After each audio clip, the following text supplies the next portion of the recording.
우리가 건강한 삶을 살기 위해서 철저히 이 스트레스를 관리하는 삶을 살아가야 되는 거죠. 성경에 이 스트레스를 잘 관리하지 못해서 실패한 한 인물이 있는데 그가 바로 가인입니다. 가인은 스트레스를 받고 있다는 거예요. 가인과 그 재물을 받지 않으셨다는 거예요. 이게 스트레스가 된 거예요. 가인은 스트레스를 받고 죄를 컨트롤하지 못한 상황에 놓입니다. 그러다 보니까 결국 그의 동생인 아벨을 쳐 죽이게 됩니다. 지금 가인은 그가 받은 이 스트레스를 관리하지 못했기 때문에 결국 해서는 안 되는 행동을 하게 되고 그가 저주를 받게 되고 결국 두려움이 그에게 엄습해 왔다라는 것입니다. 우리가 받고 있는 이 스트레스를 잘 관리하지 않으면, 이 스트레스에서 탈피하지 않으면 우리의 삶이 불행해질 수 있다는 사실을 기억하셔야 돼요. 그렇다면 우리가 어떻게 스트레스에서 벗어나는가? 첫 번째, 삶 자체가 예배가 되어야 한다는 것입니다. 지금 가인이 놓치고 있는 것이 있어요. 그가 하나님께 제물을 드렸을 때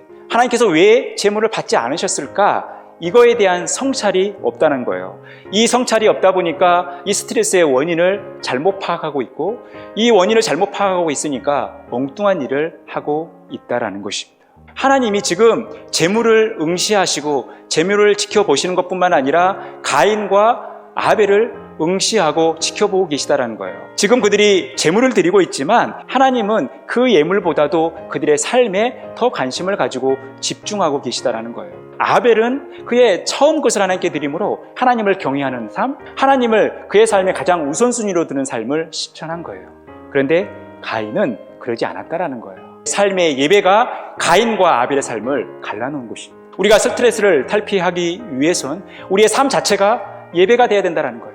우리가 삶의 예배를 하나님께 드려야 된다는 거예요. 두 번째, 우리가 스트레스에서 벗어나기 위해서 스트레스도 죄라는 경각심을 가져야 된다는 것입니다. 스트레스를 경계하는 삶을 살아가야 한다는 것입니다. 그가 지금 스트레스를 받고 있을 때, 선을 행하지 않을 때 죄가 문에 엎드려 있다는 거예요. 죄가 가인을 원하고 있다는 것입니다. 가인이 스트레스를 받고 있는 순간 죄는 어떻게 하면 가인을 무너뜨릴까? 호신탐탐 노리고 있다는 것입니다. 우리가 스트레스를 안고 있을 때 마귀는 그 스트레스를 이용해서 우리로 하여금 죄를 짓게 한다는 거예요. 우리가 이 스트레스로 인해서 마귀의 먹잇감이 되지 않도록 이 스트레스를 처리해야 된다는 것입니다. 세 번째, 우리가 스트레스에서 벗어나기 위해서 하나님께 복종하고 하나님께 피하는 삶을 살아가야 한다는 것입니다. 가인에게 저주가 임했습니다. 가인에게 두려움이 찾아왔어요. 그런데 하나님께서 가인을 보호해 주시는 거예요. 하나님께 피하고 하나님의 말씀에 순종하는 삶을 살았을 때 우리가 스트레스로부터 자유롭다라는 거예요. 스트레스를 받을 때마다 늘 우리가 예배의 자리에 있어야 된다라는 거예요. 기도의 자리에 있어야 된다라는 거예요. 그러면서 스트레스를 받는 그 순간에도 하나님의 음성을 들어야 된다라는 것입니다. 우리의 모든 스트레스는 믿음의 문제라는 것입니다. 우리가 어떻게 믿음으로 살아가느냐라는 것입니다. 우리의 스트레스가 죄로 연결되지 않도록 우리는 늘 믿음의 삶을 살아가야 된다는 거예요. 하나님을 신뢰하는 삶이죠.